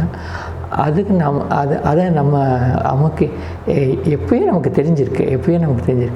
இப்போ தான் இந்த நாடு குளோபலைசேஷனை பற்றி பேசுது. இப்போ தான் இந்த உலகம் இந்த உலகம் குளோபலைசேஷனை பற்றி இப்போ தான் பேசுது. இப்போ தான் சமுதாய ஒற்றுமை, சமூக ஒற்றுமை, நாடுகள் ஒற்றுமை, இதெல்லாம் பற்றி இப்போ தான் வந்து பேசுது. ஏன்னா இப்போ வந்து இப்போ தான் நிறையா நாடுகளில் போர் நடக்குது. உக்ரைன் ரஷ்யா போர் நடக்குது, நார்த் கொரியா வட கொரியா போர் நடக்குது, அங்கங்கே இஸ்ரேல் பாலஸ்தீன் போர் நடக்குது. இதெல்லாம் வந்து ரஷ்யா உக்ரைன் அதான் முதல் சொன்ன மாதிரி ரஷ்யா உக்ரைன், வட கொரியா தென் கொரியா, இஸ்ரேல் பாலஸ்தீனம், இப்படி இப்போ ரீசெண்டாக இப்போ நம்ம கூட அப்பப்போ முறைச்சிக்கிட்டே இருக்கிற மாதிரியான சூழ்நிலை தான் பார்க்குறோம். பாகிஸ்தானோடையோ இல்லை சைனாவோடையோ நம்ம வந்து இது வந்து அந்த உண்மையிலேயே நம்ம நினச்சிக்கிறோம், இல்லை அரசியல் சூழ்நிலை இருக்கான்னு நினச்சிக்கிறேன்னு நம்ம சொல்ல முடியாது.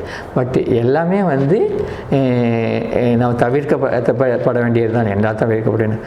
நமக்கு தேவை வந்து மோர் இம்பார்ட்டன்ட் குளோபலைசேஷன் வந்து எல்லாரும் வந்து உலக மக்கள் எல்லாமே சகோதரிகளாக வாழணுன்றதுனால தான் அந்த யாது முறை யாவரும் கேள்வின்னு சொல்லி 2000 வருடங்களுக்கு முன்பாக அதுக்கப்புறம் தான் நம்ம இந்த மாதிரி ஒரு பாரம்பரியம் வருது. ஒன்றே குலம் ஒருவனே தேவன்லாம் நம்ம அறிஞர் அண்ணா சொன்னெல்லாம் நம்ம படிக்கிறோம், பேசணும் அந்த மாதிரி. ஸோ இது வந்து இதுதான் நம்ம கல்ச்சர்லேயே நம்ம ஊறி இருக்கு.